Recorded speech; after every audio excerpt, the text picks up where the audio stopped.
नमस्कार दोस्तों। उत्तराखंड में बीजेपी सरकार के कैबिनेट मंत्री सतपाल महाराज का एक बड़ा पुराना सपना है। वो उत्तराखंड का मुख्यमंत्री बनने की हसरत बहुत पहले से रखते हैं। उनकी यह हसरत तो पूरी हो नहीं पा रही है, लेकिन 2024 के लोकसभा चुनाव से पहले उत्तराखंड सरकार में कैबिनेट मंत्री सतपाल महाराज ने उत्तराखंड के मुख्यमंत्री पुष्कर सिंह धामी के आगे एक बड़ी लाइन खींचने की कोशिश की है। सतपाल महाराज उत्तराखंड सरकार के एक शासनादेश की अवहेलना कर शायद यह संदेश उत्तराखंड की राजनीति में देना चाहते हैं कि प्रदेश की राजनीति में किसी भी लिहाज से उनका कद किसी भी मायने में मुख्यमंत्री पुष्कर सिंह धामी से कम नहीं है। मैं यह बात इसलिए कह रहा हूं क्योंकि आप उत्तराखंड सरकार के एक शासनादेश और सतपाल महाराज के शासनादेश को नजरअंदाज कर किए जा रहे काम पर नजर डाल सकते हैं। इसके बाद आप खुद ही तय कर लीजिए कि सतपाल महाराज उत्तराखंड सरकार के शासनादेश को क्यों नहीं मानना चाह रहे हैं। नवंबर माह के शुरुआत में उत्तराखंड में मुख्यमंत्री कार्यालय से एक शासनादेश जारी हुआ। 3 नवंबर को यह मीडिया में बड़ी ही प्रमुखता से छपा। टीवी पर बहुत ही प्रमुखता से न्यूज चैनल्स पर इसकी खबरें चली। आदेश यह था कि लोकसभा चुनाव को देखते हुए अब उत्तराखंड में विकास कार्यों के लोकार्पण और शिलान्यास का काम केवल मुख्यमंत्री पुष्कर सिंह धामी करेंगे। प्रदेश में कोई भी मंत्री या अफसर या फिर विधायक योजनाओं का शिलान्यास या लोकार्पण का काम नहीं करेगा। सचिव मुख्यमंत्री आर मीनाक्षी सुंदरम ने इसकी जानकारी मीडिया को दी और यह भी बताया कि इस संबंध में सभी विभागों से यह जानकारी मांगी गई है, कहां पर कितनी योजनाओं के लोकार्पण और शिलान्यास होने हैं। उन्होंने यह भी बताया कि कुछ माह बाद ही आचार संहिता लग जाएगी, इसीलिए यह काम किया जा रहा है। मुख्यमंत्री पुष्कर सिंह धामी की इस रणनीति को लोकसभा चुनाव से पूर्व सरकार और पार्टी के पक्ष में वातावरण बनाने की कोशिश के तौर पर देखा गया, क्योंकि यह तय हुआ कि लोकसभा चुनाव में आचार संहिता लगने से पहले मुख्यमंत्री पूरे प्रदेश में विकास कार्यों के ताबड़तोड़ लोकार्पण और शिलान्यास करेंगे, ताकि इन कार्यक्रमों से भारतीय जनता पार्टी के पक्ष में उत्तराखंड में माहौल बन सके और इन कार्यक्रमों में प्रभारी मंत्री, विभागीय मंत्री के अलावा जो क्षेत्रीय सांसद है, विधायक है, वो भी मौजूद रहेंगे। लेकिन उत्तराखंड सरकार में कैबिनेट मंत्री सतपाल महाराज लगता है बीजेपी या फिर अपनी सरकार के लिए काम करते हुए दिखने के बजाय वो खुद के लिए काम करते हुए दिखना ज्यादा अच्छा महसूस करते हैं। वो केवल अपने लिए काम करते हुए दिखना चाहते हैं।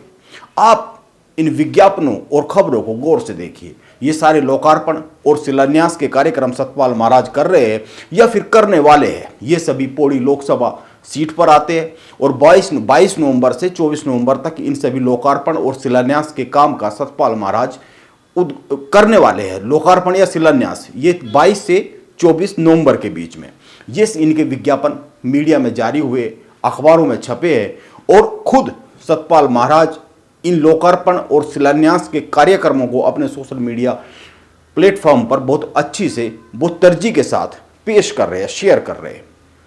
मुख्यमंत्री पुष्कर सिंह धामी की इस वक्त उत्तराखंड में एक बड़ा संकट चल रहा है। उत्तरकाशी के सिलक्यारा में 41 मजदूर टनल में फंसे हुए। मुख्यमंत्री पुष्कर सिंह धामी इस वक्त पिछले 2 दिन से सिलक्यारा में कैंप कर रहे हैं। वहां पर मिनी सचिवालय बनाया गया है। वो वहां पर रहकर लगातार रुककर टनल में फंसे 41 मजदूरों की सलामती के लिए काम में जुटे अफसरों और कर्मचारियों का हौसला बढ़ा रहे हैं।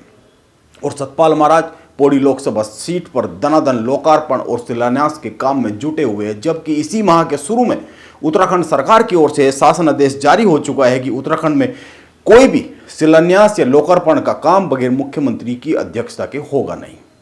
और यह इसलिए किया गया ताकि 2024 के पहले माहौल बनाने का काम एक बड़े लेवल पर किया जा सके उत्तराखंड में। कांग्रेस ने उस वक्त इस पर तंज भी कसा था और कांग्रेस ने उस वक्त कहा था कि जब सारे काम मुख्यमंत्री ही करेंगे, लोकार्पण और शिलान्यास मुख्यमंत्री ही करेंगे, तो फिर मंत्री क्या करेंगे।